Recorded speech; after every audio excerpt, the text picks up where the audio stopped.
নিঃস্ব হয়ে গেলাম। ভালোবাসি বাবা তোমায় বঙ্কিতে যাইছি রে, ভালোবাসি বাবা তোমায় বঙ্কিতে যাইছি রে। তোমার কথা হৃদয় মাঝে পড়ছে বারে বারে। বাবা গো বাবা, বাবা গো বাবা, তোমার মতন আপন কেহ আর তো পাই না খুঁজে। তাই তো আজ ঘুমের ঘরে অশ্রুতে যায় ভিজে।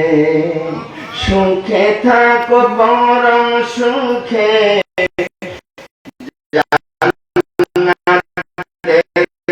ভেতরে, বরং সুখে জান্নাতের ভেতরে। তোমার কথা হৃদয় মাঝে পড়ছে বারে বারে। বাবা গো বাবা, বাবা গো বাবা। আল্লাহ তাআলা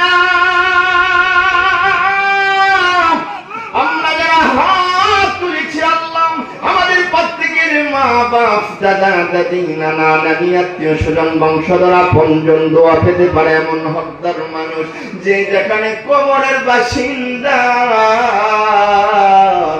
এই মুহূর্তে তাদের প্রত্যেকের কবর কি তুমি গুলজার মুনাব্বার করে দাও রব্বুল আলামিন। এই গ্রাম থেকে এলাকা থেকে যত মানুষ কবরে শুয়ে গেছে আজকের এই মাহফিলকেও সিনা বানাইয়া অত্র এলাকার কবরের আযাব চিরদিনের জন্য নাজাত করে দাও। আয় আল্লাহ, বিশেষ করে আমরা যারা হাত তুলেছি আমাদের যাদের আব্বা আম্মা বেঁচে আছেন নেক হায়াত বাড়াইয়া দাও।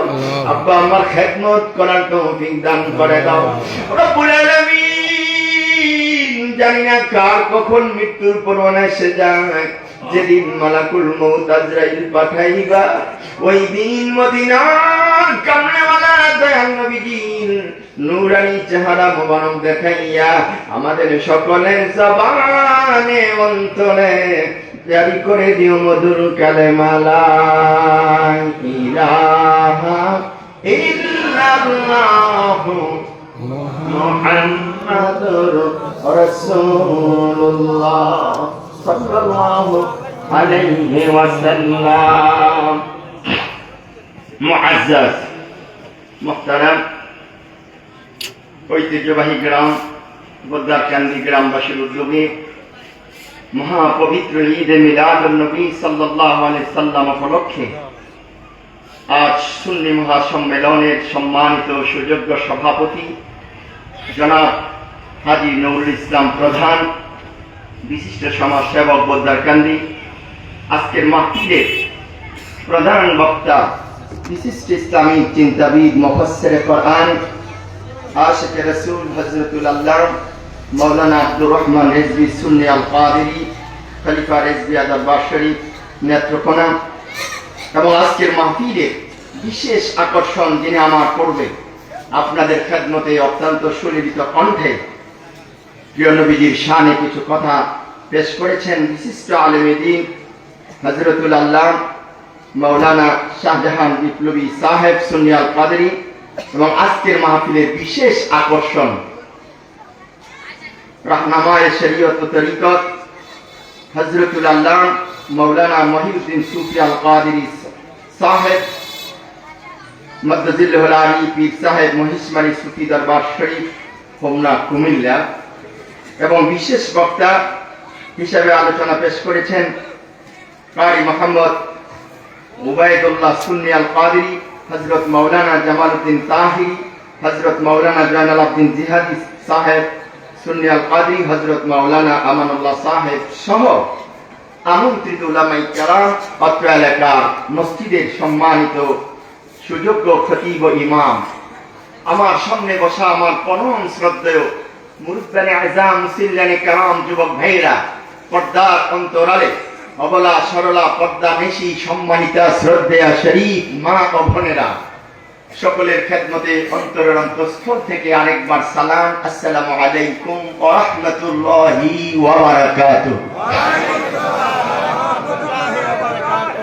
মহান আল্লাহ সুবহান, মহিয়ান গরিয়ান সর্বশক্তিমান আল্লাহ তাআলার দরবারে অসংখ্য অগণিত শুকরিয়া আদায় করছি যে আল্লাহ রব্বুল ইজ্জা ওয়াল জালাল আমাদেরকে দুনিয়ার সমস্ত ব্যতিব্যস্ততা থেকে ফারিগ করে অসংখ্য অগণিত মানুষ থেকে যাচাই করে বাছাই করে মনোনীত করে কোরআন হাদিসের মহাব্বতে আল্লাহ ওয়ালাদের সহবতে খানিকটা সময়ের জন্য হলেও আসার বসার তৌফিক দিয়েছেন।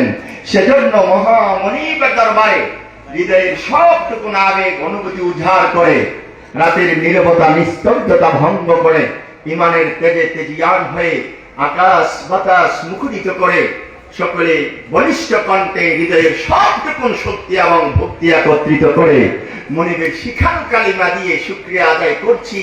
সকলে পড়ছি আলহামদুলিল্লাহ। আর খুশি হয়ে বিকট আওয়াজে উচ্চারণ করে বলেন আলহামদুলিল্লাহ। পাশাপাশি লাখ কোটি দরুদ সালাম পেশ করছি আল্লাহর সৃষ্টি জগৎ সমূহের প্রধান আকর্ষণ, সমস্ত নবী এবং রাসূলগণের মাথার মুকুট, শামসুল হিদায়া, বদরুদ্দুজা, নূরুল হুদা, সাইয়্যিদুস সাকালাইন, আফতাবে নবুওয়াত, শাহানশাহে রিসালাত, হুজুরে আকরাম, নূরে মুজাসসাম, নূরুন আলা নূর, সাইয়্যিদানা শাফিআনা হাবিবানা মাওলানা মুহাম্মদ সাল্লাল্লাহু তাআলা আলাইহি ওয়াসাল্লামের উপর যাকে আল্লাহ পাক এই জগৎ সমূহের জন্য সর্বশেষ এবং সর্বশ্রেষ্ঠ নবী ও রাসূল হিসাবে প্রেরণ করেছেন। ঠিক কিনা? জোরে বলতে হবে ঠিক কিনা? যার আগমন না হলে জগতের অন্ধকার কোনদিন দূরীভূত হবে না, যার পদচারণা না হলে এই জমিনের মাটি দ্বারা তায়াম্মুম করে পবিত্রতা অর্জন করা যেত না। ঠিক কিনা? জোরে বলতে হবে ঠিক কিনা? শুধু তাই নয়, আমার নবী এমন এক নবী যেই নবী সম্পর্কে কিতাবের মধ্যে আসছে যার প্রার্থনার প্রেক্ষিতে অস্তমিত সূর্য আবার পুনরায় উদিত হয়েছে। মারহাবা বলেন আরো জোরে। শুধু তাই না, আমার নবী এমন এক নবী যার সম্মানে বাইতুল মুকাদ্দাস থেকে কিবলাটা পরিবর্তন করে আমার নবীর চাহিদা অনুযায়ী, আমার নবীর আকাঙ্ক্ষা অনুযায়ী, আমার নবীর প্রত্যাশা অনুযায়ী আল্লাহ পাক তাৎক্ষণিকভাবে বাইতুল মুকাদ্দাস থেকে কিবলা পরিবর্তন করে নবীর খুশির জন্য বাইতুল্লাহকে কিবলা হিসাবে নির্ধারণ করেছেন। ঠিক কিনা? জোরে বলতে হবে ঠিক কিনা? তাহলে ভূমিকা প্রারম্ভিকায় আমি আপনাদের খেদমতে যে কথাগুলো বলতে চাই, আমার নবী হচ্ছেন এমন নবী, নবী চাইলে কিবলা পরিবর্তন আমরা খুশি না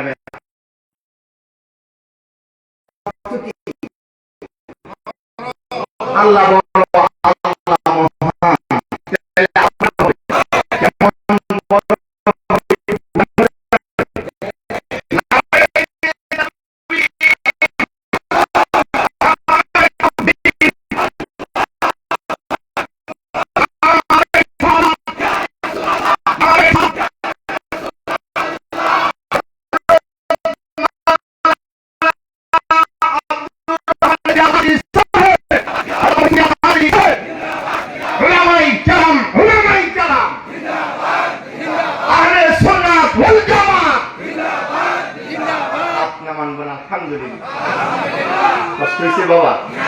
যদিও কষ্ট হয়ে থাকে, যেহেতু মুখ দিয়ে উচ্চারিত হচ্ছে আল্লাহু আকবার, সুতরাং দলিল দিয়ে দিলাম, প্রমাণ দিয়ে দিলাম, আমল নামা বিশাল সওয়াবের ভান্ডার জমা হয়েছে। আলহামদুলিল্লাহ।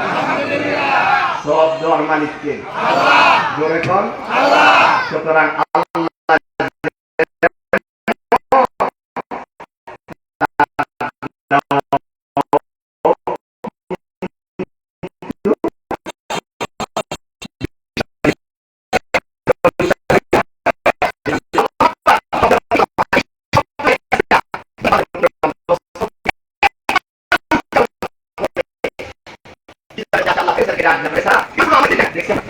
কথা বলতে হবে দেখছি না, দেখার পরে আমরা বলছি আল্লাহু আকবার, মানে আল্লাহ মহান। আল্লাহ পাক ফেরেশতারা কয়, ফেরেশতারা এই মানুষকে বানানোর আগে তোদের কাছে আমি সিদ্ধান্ত জানিয়েছিলাম, ইন্নী জাইলুন ফিল আরদে খলিফা, আমার প্রতিনিধিত্ব করার জন্য মানুষ সকলে ওয়াজ শুনতে শুনতে অনেক বসা। আপনারা জানেন যখন এই কথা আল্লাহ ফেরেশতার জগতে প্রকাশ করেছিল, ফেরেশতারা বলছিল আল্লাহ মানুষ বানাইবা, তারা তোমার ইবাদত গোলামি, বরং আমরা তোমার ইবাদত করি, গোলামি করি। তুমি যে মানুষ বানাইতে কও তারা ইবাদত করতো না, তারা ফিতনা ফাসাদে ঝগড়া বিবাদে লিপ্ত থাকে। কিতাবের মধ্যে আসছে ফেরেশতাদের এই মন্তব্য শুনে আল্লাহ পাক তাৎক্ষণিকভাবে জানিয়ে দিলেন, ইন্নী আ'লামু মা লা তা'লামুন, আমি আল্লাহ যা জানি তোমরা তা জানো না। কথা সত্য না মিথ্যা? আপনাদের কি বিশ্বাস আল্লাহ যা জানে জগতের কেউ কি তা জানে না? আমার ভাইয়েরা, আমার বাবা, কিতাবের মধ্যে লেখেন আল্লাহ তাআলা ফেরেশতাদেরকে ডাক দিয়ে বলতে দেখেন, ফেরেশতারা ওরে ফেরেশতারা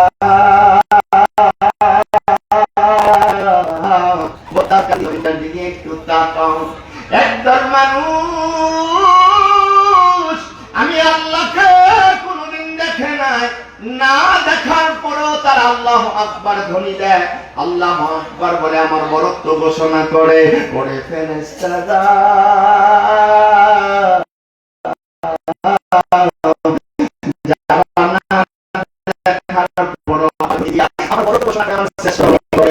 মানুষগুলোর ব্যাপারে আমার সিদ্ধান্ত, আল্লাহ এই করার কারণে তসবিহ পড়ার কারণে বিশাল পুরস্কার দিয়ে দিলাম। আরো জোরে কর সুবহানাল্লাহ। কে কারে পুরস্কার দেয়? আল্লাহ তার বান্দারে পুরস্কার দেয়। কারে সাক্ষী রেখে? ফেরেশতারে সাক্ষী। কষ্ট দিতেছ আপনারে না? ফেরেশতারা আল্লাহ আল্লাহু আকবার ছোট্ট একটা তসবিহ আদায় করছে, আর তুমি কি করছো? নাকি নেকের ভান্ডারে পুরস্কার দিছো। পুরস্কারটা কি? পুরস্কারটা একটু জানার দরকার আছে না? কথা পায় না। আর পুরস্কার তো পুরস্কার আল্লাহ প্রদত্ত পুরস্কার, ঠিক কিনা? ফেরেশতারা ডেকে বলে আল্লাহ কি পুরস্কার দিবা? কিতাবের মধ্যে লেখে আল্লাহ ডাকতে বলে ফেরেশতারা পুরস্কারটা হলো যারা না দেখার পরও আমি আল্লাহর বরত্ব ঘোষণা করলো, ওই মানুষগুলোর ব্যাপারে পুরস্কার হলো আকাশ থেকে জমিন পর্যন্ত যতটা খালি জায়গা আছে সবটা খালি জায়গা নেক দিয়া ভরপুর কইরা এক একটা বান্দার আমল নামায় দান করে দিলাম। বলেন সুবহানাল্লাহ।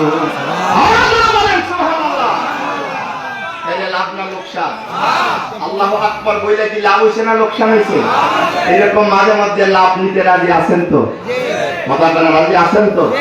তাইলে আমি ভূমিকা লম্বা করি না, সরাসরি আলোচনায় বসতে চাই আপনাদের খেদমতে। মহাগ্রন্থ আল কোরআনুল কারীম থেকে পরিচিত একটা আয়াত, কুনতুম খায়রা উম্মাতিন উখরিজাত লিন-নাস। এই আয়াত এখানে মঞ্চে উপবিষ্ট যত আলেম ওলামারা সহ আমার বিশ্বাস আপনারা যারা শ্রোতা মণ্ডলীর কাতারে আছেন আপনারা অনেকে জানেন, ঠিক কিনা? কথা না ঠিক কিনা? সুতরাং একটি পরিচিত আয়াত আপনাদের খেদমতে তেলাওয়াত করেছি। আমি চেষ্টা করব আমার জন্য নির্ধারিত সময়ের ভিতরে অত্যন্ত সংক্ষিপ্ত পরিসরে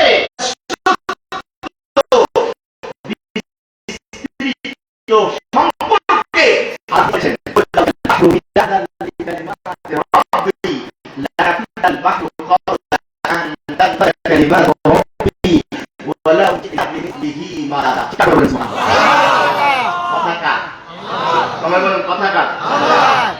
আল্লাহ হাবিব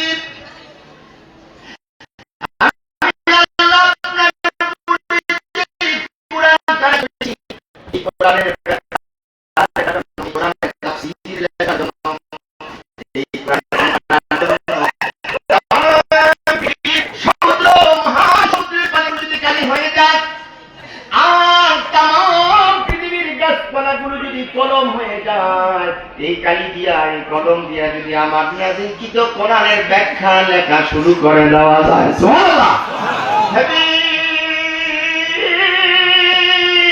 তাম বিশ্ববাসী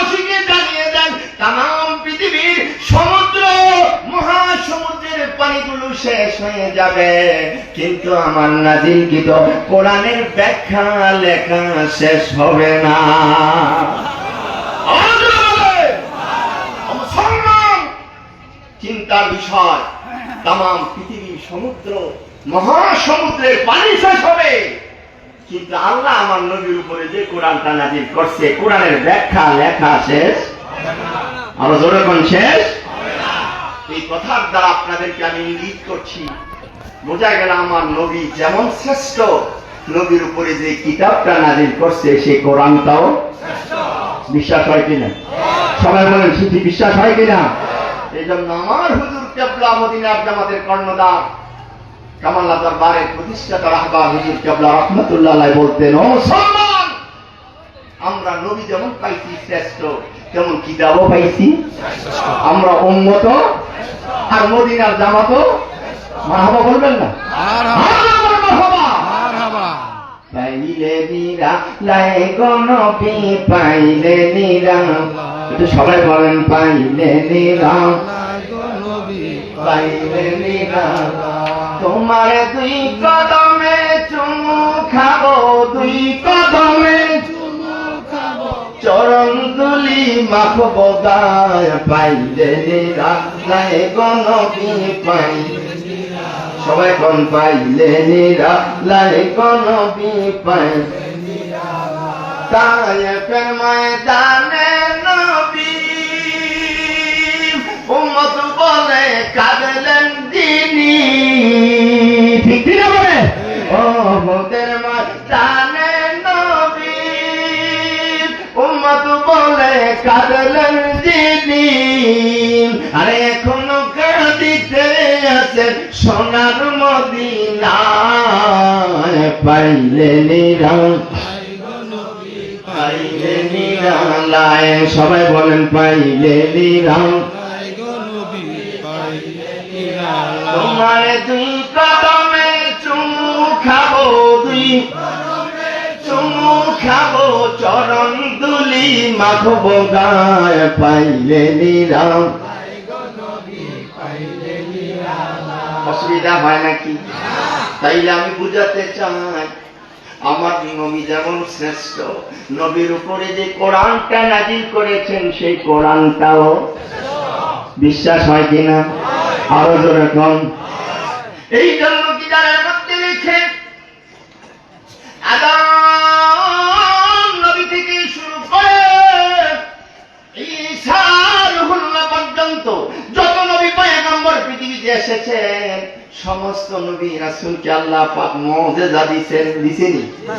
নবী রাসূলগণ মুজিজা ছাড়া নবী রাসূল হইতে পারে না। কথা বল, নবী রাসূল হইতে পারে না। কিন্তু বুঝার জন্য বলছি, সমস্ত নবী রাসূলদের মুজিজা ছিল, যেমন মুসা নবীর মুজিজা লাঠি, এই কথা সবাই জানি তো।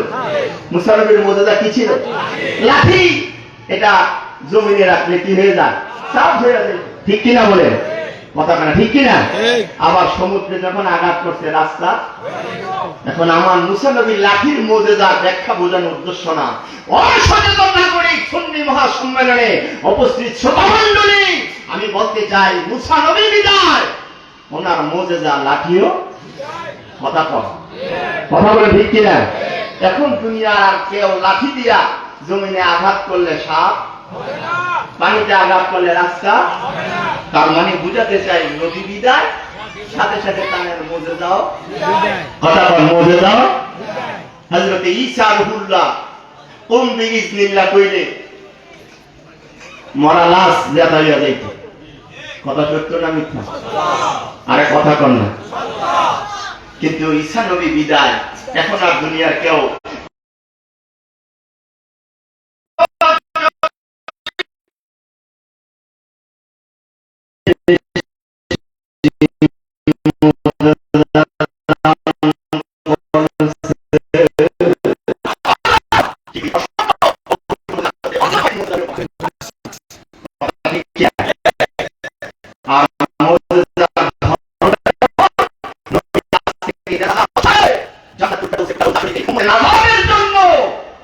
কাঁদতেছেন, ঠিক কিনা? কিন্তু নবীর মুজিজা কোরআন আজও আছে না? কথা পায় না। তাহলে বোঝা গেল অন্য নবীরাই বিদায় হয়েছে, মোজেজাও বিদায় হয়েছে। আমার নবী আমাদের কাছ থেকে সাময়িকভাবে পর্দা করেছেন, কিন্তু মোজেজা বিদায় সুবহানাল্লাহ বলতেন না? আমরা বলেন না সুবহানাল্লাহ। কারণ কি তাফসীরের মধ্যে এসেছে